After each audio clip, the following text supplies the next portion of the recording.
అడిగేవాళ్ళు. నేను ఒకటే చెప్పాను, ఇది ప్రారంభం, బ్రెయిన్ డ్రెయిన్ అవుతుంది, ఆ బ్రెయిన్ డ్రెయినే బ్రెయిన్ గెయిన్గా తయారవుతుందని ఆ రోజే చెప్పాను.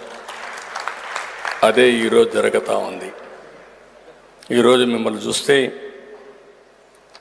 ఎక్కడున్నా కూడా తెలుగు భాష మీద, మన సంప్రదాయాలపైన, మన సంస్కృతి పైన ఉండే అభిమానంతో మీరందరూ కూడా ఒక విషయం చెప్పాలంటే, ఆంధ్రాలో తెలంగాణలో ఉండే తెలుగువారి కంటే భాషని సాంప్రదాయాలను కాపాడేది విదేశాల్లో ఉండే తెలుగువారే అని చెప్పి మరొక్కసారి మీ అందరికీ విజ్ఞప్తి చేస్తున్నా.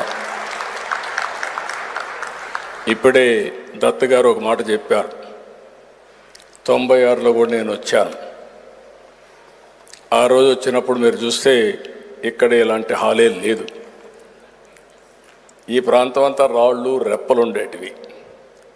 ఆ రాళ్ళు రెప్పల్లోనే నేను విజులైజ్ చేశాను, ఇది ఒక సైబరాబాద్ సిటీగానే తయారవుతుంది, ప్రపంచంలోనే ఒక బ్రహ్మాండమైన మేటైన ఐటీ సిటీగా తయారవుతుందని ఊహించి ఆ రోజే ప్రారంభించాం. అప్పుడు కూడా చాలా ఇబ్బందులు ఉండేటివి, ఆర్థిక ఇబ్బందులు. నేను ముఖ్యమంత్రి అయిన కొత్తల్లో అయితే జీతాలు కూడా ఇవ్వలేని పరిస్థితి, 3 నెలలకు ఒకసారి జీతాలు ఇచ్చాను. అక్కడి నుంచి ప్రారంభించాం. ఒక విజన్ 2020 తయారు చేశాం. ఆ 2020 విజన్ ప్రకారం మీరు చూస్తే చాలామంది ఎగతాళి చేశారు. ఈరోజు కూడా మీలో కొంతమంది ముందుకొచ్చి తెలుగు ఏంజల్స్ అని ఒక నూతనమైనటువంటి ఒక ఆర్గనైజేషన్కి శ్రీకారం చుట్టారు. ఇప్పుడు కూడా కొంతమంది దాన్ని ఎగతాళి చేయొచ్చు, కానీ మనం అందరం కానీ సమిష్టిగా పనిచేస్తే ఏదైనా సాధించగలుగుతామని చెప్పి కూడా నేను మీకు తెలియజేస్తున్నా. ఈరోజు మీరు చూసినప్పుడు పాత రోజులు ఒకసారి జ్ఞాపకం వస్తాయి. ఇప్పుడే కొంతమంది మిత్రులందరూ మాట్లాడారు. అవి చూసినప్పుడు 96లో ప్రారంభించినటువంటి హైదరాబాద్ నగరంలో 2 సిటీస్ ఉంటే, హైదరాబాద్ సికింద్రాబాద్ ఉంటే, సైబరాబాద్ నగరాన్ని నిర్మాణం చేయడమే కాకుండా ప్రపంచంలోనే హైదరాబాద్ నగరం మేటైన నగరంగా తీర్దిద్దామంటే దాంట్లో తెలుగుదేశం పాత్ర ఉందని చెప్పి కూడా నేను మీకు తెలియజేస్తున్నా. ఎప్పుడు కూడా ఒక దూరదృష్టి ఉండాలి. ఏ పని చేయాలన్నా ఒక నిర్దిష్టమైన ఆలోచన ఉండాలి. భవిష్యత్తులో జరగబోయే విషయాలను కూడా ముందుగానే మనం ఆలోచించుకొని తగిన విధంగా మనం ముందుకు పోగలిగితే ఏదైనా సాధ్యం. ఈరోజు తెలుగు వారికి 2 రాష్ట్రాలు ఉన్నాయి.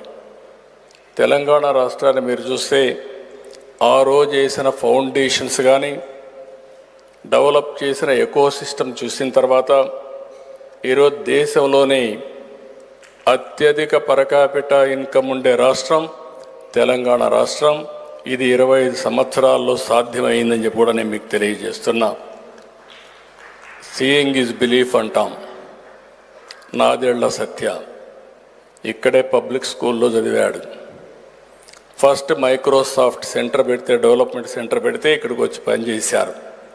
అక్కడి నుంచి ఈరోజు మైక్రోసాఫ్ట్ అధినేతగా తయారయ్యాడంటే అది తెలుగు వారికి ఉండే శక్తి, తెలివితేటలని చెప్పి మరొకసారి తెలియజేస్తున్నా.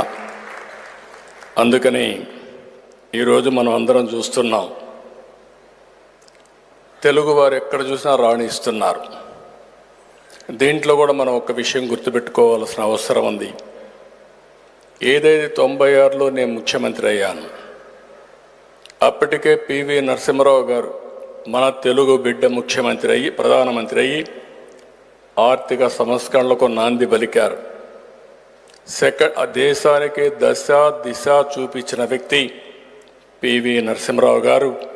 అతను కూడా ఈ తెలుగు బిడ్డ అని చెప్పి కూడా నేను మీకు తెలియజేస్తున్నా.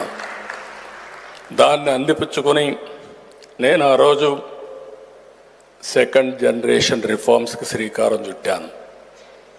ఐటీకి ప్రాధాన్యత ఇచ్చాను. చాలామంది ఎగతాళి చేశారు, ఐటీ తిండి పెడుతుందా అన్నారు. సెల్ ఫోన్లు ప్రమోట్ చేస్తే సెల్ ఫోన్లు ఏమైనా ఉపయోగమా అన్నారు. కానీ ఈరోజు చూస్తే నాలెడ్జ్ ఎకానమీలో తెలుగు జాతి ఫస్ట్ మూవర్ అడ్వాంటేజ్ తీసుకున్నాం. ఆ తర్వాత ఇండియన్స్ అంతా కూడా ముందుకు వచ్చే పరిస్థితికి వచ్చారు. ఇంకొక పక్క మనకు అదృష్టం డెమోగ్రఫిక్ విండ్ ఫాల్ గెయిన్గా వచ్చింది. ఏదైతే యువత వచ్చారో టెక్నాలజీ అందిపుచ్చుకొని ఆంటర్ప్రెన్యూర్స్గా తయారయ్యారు. ఈరోజు వేదికపై నుండే ప్రతి ఒక్కరిని చూస్తే ప్రపంచ దేశాలు ఏ దేశం పోయినా బ్రహ్మాండంగా తెలుగు వారు రాణించే పరిస్థితికి వచ్చారు. నేను అప్పుడప్పుడు చెప్తా ఉంటాను, అతిశయోక్తి కాదు. ప్రపంచంలో అమెరికా లాంటి దేశంలో హయ్యెస్ట్ పర్ క్యాపిటా ఇన్కమ్ సంపాదించే వ్యక్తులు తెలుగు జాతి సంపాదిస్తూ ఉంది. ఇది గర్వ కారణం. ఒకప్పుడు నేను ప్రపంచం మొత్తం పోతే అన్ని ఫోరమ్స్లో చెప్పేవాడిని. ఈరోజు జూయిష్ ఉన్నారు, ఒక్కొక్క సిటీకి ఒకరే ఉంటారు, కానీ ఆ సిటీనంతా కూడా ఇన్ఫ్లుయెన్స్ చేస్తారు, ప్రభావితం చేస్తారు. ఆ విధంగా మీరు కూడా తయారు కావాలని చెప్పేవాడిని. ఈరోజు జూయిష్ కంటే హైయెస్ట్ పర్ క్యాపిటా ఇన్కమ్ సంపాదిస్తున్నారు. ఒక్క అమెరికాలో కాదు, మీరు ఐర్లాండ్కి పోయినా, ఆస్ట్రేలియాకి పోయినా, లేకపోతే యూరోప్ పోయినా, కడాన ఆఫ్రికాకు పోయినా ఎక్కడ చూసినా తెలుగువారే కనపడుస్తున్నారు. ఎట్టయితే హైదరాబాద్లో ఒకప్పుడు జూబ్లీ హిల్స్కి వస్తే రిచెస్ట్ పీపుల్ ఉంటారో, పాష్ లొకాలిటీ కనపడుస్తుందో, ఏ దేశానికి పోయి గుడ్డిగా మీరు అక్కడికి వెళ్ళి పాష్ లొకాలిటీ ఏదని అడిగితే అక్కడ పోయి తెలుగు మాట్లాడితే మీకు తెలుగులో మాట్లాడే వ్యక్తులు దొరుకుతారు. అది ఈరోజు మనం సాధించిన విజయం. కొన్ని సిటీస్లో చూస్తే ఇక్కడికంటే అక్కడ మొత్తం ఏ విజయవాడో, హైదరాబాదో, వరంగల్ మారుగా అక్కడ కూడా రాణించే పరిస్థితికి వచ్చారు.